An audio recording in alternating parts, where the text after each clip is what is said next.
You know, when we have a crisis like we're in the middle of this week, the American people expect their leaders to sit down and try to resolve their differences.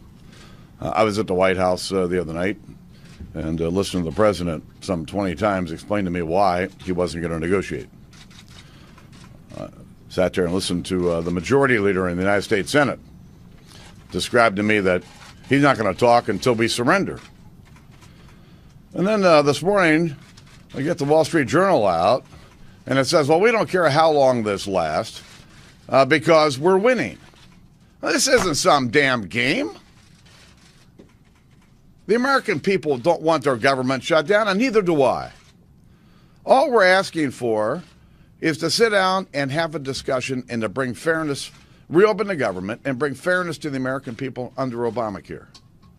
It's as simple as that. But it all has to begin with a simple discussion. Mainly on the CR. A, is that true, and solely on CR? And B, to what extent would you be willing to look at a temporary debt ceiling increase, given that there's very little time to resolve both of these issues? Listen, the issue right now is the government.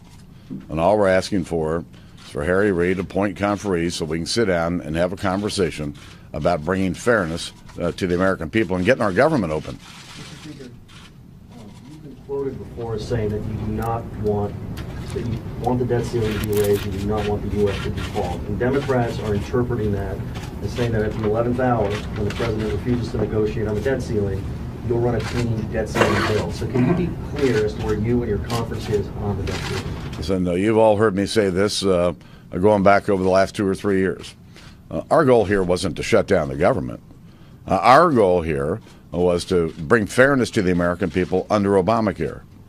I don't believe that we should default on our debt. It's not good for our country.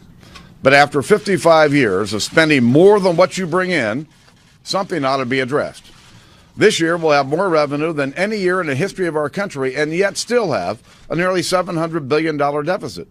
And I think the American people expect if we're going to raise the amount of money we can borrow, we ought to do something about our spending problem and the lack of economic growth in our country. But, Mr. Speaker, is this shutdown, this showdown, about the Affordable Care Act? Is it about the budget deficit? Why is the government shut down right now? We sent 4 bills to the United States Senate. 4 different positions, trying to soften our position to get the Senate interested in keeping the government open and bringing fairness to the American people under Obamacare. It's as simple as that. Last question. Mr. Speaker, we've seen a lot of reports about how there's personality sniping between you and the Democratic leader and the president. No. How much is about that? That's just not true. That is just, listen, that is not true. Now, most of you have dealt with me for some time. I might have sniped at Luke once or twice, all right?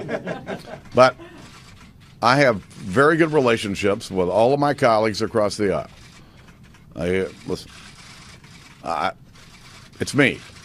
And maintaining these relationships is critically important.